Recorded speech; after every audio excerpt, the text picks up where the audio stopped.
네, 이제 간이 아파도 증상이 없기 때문에 혈액 검사로 이제 간 기능 검사, 만성 B형, C형 바이러스 간염 검사, 백혈구, 빈혈, 혈소판 검사, 피 응고 수치 검사를 해보면 대체적으로 간 기능이 정상인지 아닌지를 알 수가 있고요.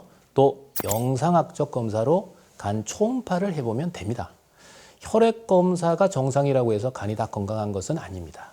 예를 들면 간경변증, 다른 말로는 간경화라고 하고요.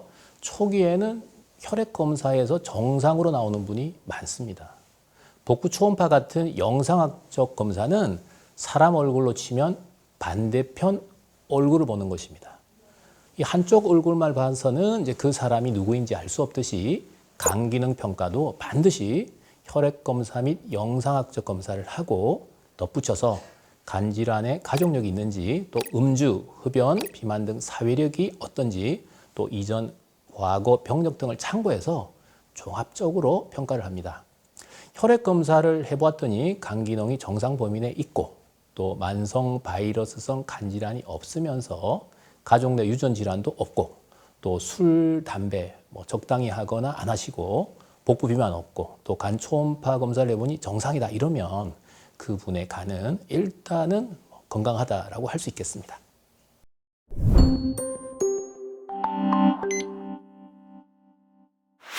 (1차) 건강검진에서 간 기능 검사를 이제 담당하는 수치 3가지가 있는데요. AST, ALT, 감마-GTP입니다. AST, ALT는 간 세포의 대사에 관여하는 전환 효소입니다. AST, ALT 정상은 남자는 40유니트/리터 이하이고요. 여자는 30유니트/리터 이하입니다. 이 수치가 2배 내지 3배 상승, 심지어 10배, 즉 300유니트/리터 정도의 중등도 상승은 어떠한 간 질환에서도 가능합니다. 만성적으로 이제 술을 많이 드시는 경우나 지방간, 바이러스성 간 질환, 독성 간염, 자가 면역 간염 등에서 이런 수치 상승이 가능합니다. 술을 많이 드셔서 오는 알코올성 간 질환에서는 AST와 ALT의 비가 2 이상 증가를 합니다. 즉 AST가 더 많이 올라간다는 소리죠. 이 두 효소는 간뿐만 아니라 인체 여러 기관에 존재하는 효소이거든요. ALT는 비교적 간에 특이적으로 많이 존재하지만 AST는 간 외에도 심장이라든지 이런 골격근이라든지 적혈구, 신장, 뇌 등에 존재하기 때문에 간 질환뿐만 아니라 심근경색이나 협심증, 그리고 용혈성 질환이 있어도 상승이 가능합니다. 또 흔히 있는 경우로 헬스나 과격한 운동 또는 근육에 대한 이렇게 타박, 타격 등으로 근육이 손상되었을 때 AST가 올라가서 병원을 찾아오는 경우도 종종 보게 됩니다. 건강검진에서 간 수치가 높게 나오는 경우는 빈도로 보면 술 또는 복부 비만에 의한 지방간과 약물 복용이나 건강보조식품 등에 의한 독성 간염이 가장 흔합니다. AST, ALT가 1000 이상으로 매우 증가하는 경우는 급성 바이러스성 간염 또는 약물에 의한 독성 간염, 또 각종 만성 간염이 있다가 급성 악화되는 경우입니다. 건강검진에서 이런 수치가 나오는 경우는 드문데, 왜냐하면 이 정도 올라가면 심한 피로나 식욕부진으로 뭔가 몸에 이상이 있나 이렇게 생각을 해서 병원을 먼저 찾는 경우가 많기 때문입니다. 감마-GTP는 감마 글루타밀 트랜스포레이즈의 약자입니다. 술이나 약물에 의해서 주로 활성화되어서 올라갑니다. 간담도 질환이 있거나 만성적으로 술을 드시는 분, 갑상선 기능 항진증, 신부전, 췌장염, 당뇨, 전립선암, 류마티스 관절염, 비만 때도 올라갑니다. 담도가 돌이나 암으로 막혔을 때 ALP와 함께 심하게 올라가는 경우가 많습니다. 술을 많이 드시는 분들이 이 수치가 100 이상으로 많이 올라가 있는 분들이 많습니다. 그런데 2주간 금주를 하면 이 수치는 50% 정도 뚝 감소하므로 술로 인한 간 질환이 있는 분들이 실제 금주를 잘 하고 있는지 아닌지 알아보는데 유용한 검사입니다.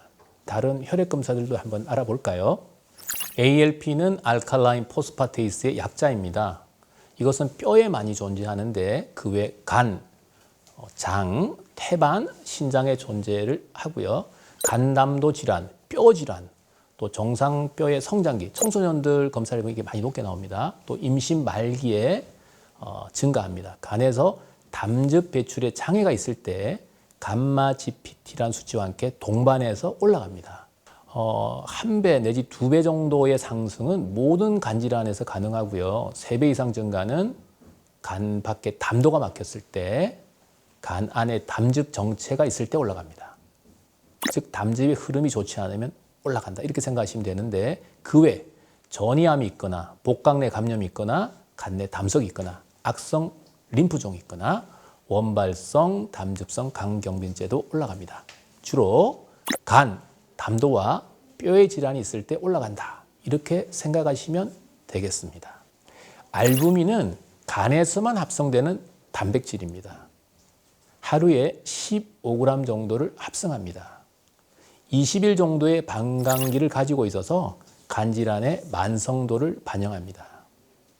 알부민 수치가 감소하는 경우는 간경변증이 있을 때, 또 영양장애가 있을 때, 신증후군이 있을 때, 단백 소실성 위장병증이 있을 때, 만성 소모성 질환이 있을 때 알부민 수치가 감소됩니다. 알부민이 부족하면 잘 붓습니다. 특히 하지가 잘 붓고요. 손으로 이렇게 꾹 누르면 푹 들어갔다가 잘 안 나옵니다. 또 간질환이 있는 분이 알부민이 부족하면 복수가 이렇게 생기기도 합니다. 그래서 다리가 부어오시는 분들에게 알부민 검사를 해보고 이 수치가 낮으면 알부민 주사를 주고 이뇨제로 소변으로 수분을 배출시키면 다리 부종이 좋아집니다. 프로트롬빈 시가는 간에서 응고인자를 만드는데요. 이 프로트롬빈 시가는 간에서 이 응고인자를 잘 만들고 있는지를 평가합니다. 응고시간이 지연되는 경우는 간질환이 있거나 영양실조, 담도 폐쇄나 만성 췌장염 등에 의한 지방흡수 장애, 항생제에 의한 장내세균의 억제, 항응고제 와파린 사용 시 등입니다. 프로트롬빈 시간은 방광기가 1일 이내로 급성 간질환의 경과관찰과 예후 예견에 좋은 지표입니다. 예를 들어서 간이 심한 손상을 받으면 AST, ALT, ALP, 감마 GDP가 급격하게 올라가고 심한 경우 이 응고 시간도 길어집니다. 하지만 방광기가 긴 알부민 수치는 정상인 경우가 대부분입니다. 빌리루빈 수치는 빌리루빈 전구 물질이 많이 만들어지는 빈혈이나 간경변증 때도 올라가고 간세포 내에서 황달대사에 영향을 주는 각종 간질환 때도 올라가며 담도나 췌장의 질환으로 담도 폐쇄가 생기면 올라갑니다.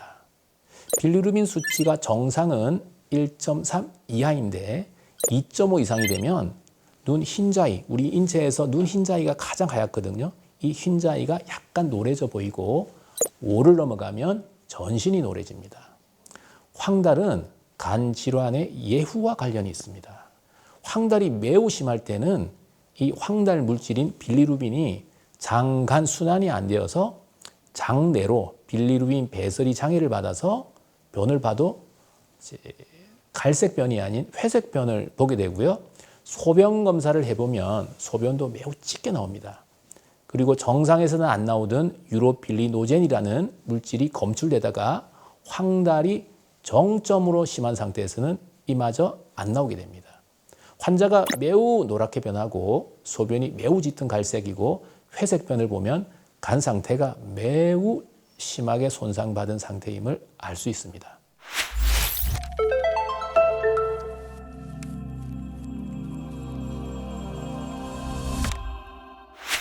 또 이들 혈액 및 소변 검사는 간 기능의 이렇게 한쪽 면을 보는 것이고 다른 반대쪽 한편은 복부 초음파 같은 영상 검사로 평가합니다. 사람 얼굴을 옆모습만 보고 알 수 없듯이 간 기능도 혈액, 소변 검사, 복부 초음파, 또 생활 습관, 현재 임상 양상 모두를 종합해서 평가합니다.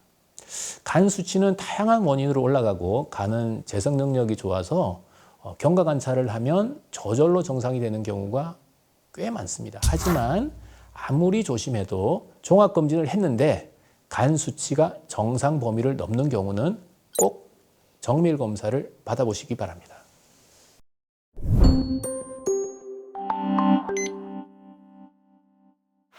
네, 맞습니다. 간경변증 초기나 간 섬유화가 있어도 이런 간 기능 검사들은 이제 정상으로 나올 수가 있어요. 그래서 이런 혈액 검사 및 바이러스 간염 검사, 간 초음파, 간 탄성도 검사 이런 검사가 이제 추가 진단에 도움을 줍니다.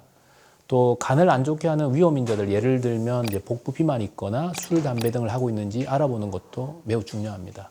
혈액 검사, 복부 초음파, 간 탄성도 검사 모두에서 문제 없으면 그냥 내 간은 건강하다고 믿고 사시는 게 좋습니다. 대부분 사실 그런 분들의 간은 건강하답니다.